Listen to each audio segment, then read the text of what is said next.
আসসালামু আলাইকুম। আপনি কি জানেন আমরা যে সাবুদানা খাই তা সবসময় আসল নাও হতে পারে? আজ একজন বায়োটেকনোলজিস্টের দৃষ্টিকোণ থেকে জানাবো আসল ও নকল সাবুদানা চেনার উপায় এবং পুষ্টিগুণ। প্রথমে আসি, সাবুদানা আসলে কি? সাবুদানা সাধারণত তৈরি হয় ক্যাসাবা বা ট্যাপিওকা স্টার্চ থেকে।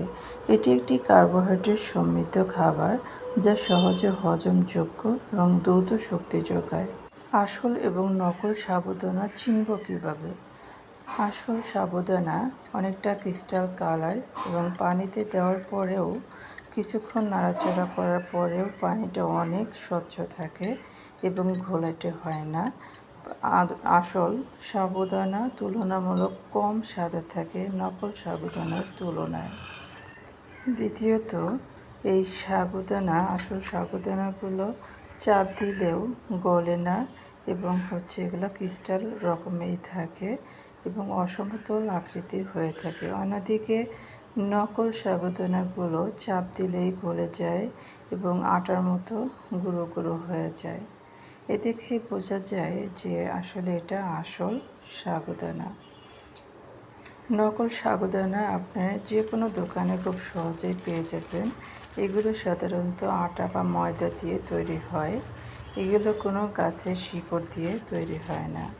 এগুলো তুলনামূলক অনেক স্বচ্ছ এবং সাদাটে হয় এবং চাপ দিলে গুঁড়ো গুঁড়ো হয়ে যায় এবং ভেঙে যায়।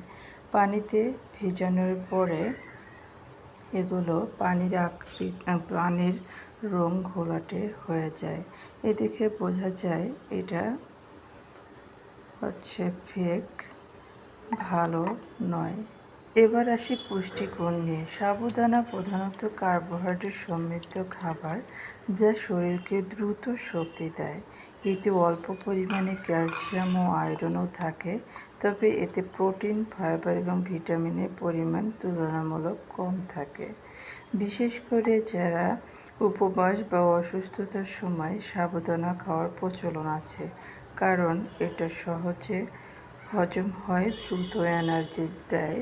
তবে শুধুমাত্র সাবুদানার উপর নির্ভর না করে সুষম খাদ্যের অংশ হিসেবে খাওয়া সবচেয়ে ভালো। দেখুন, নকল সাবুদানাগুলো চাপ দিলেই কেমন গুঁড়ো গুঁড়ো হয়ে যাচ্ছে, আর আসল সাবুদানাগুলো ক্রিস্টাল কালার এবং রঙও একটু নকল সাবুদানার চেয়ে কম সাদাটে ভাব। দেখেই বোঝা যাচ্ছে। একটু খুঁজে নিতে হবে এবং রান্না করলেও আপনি বুঝতে পারবেন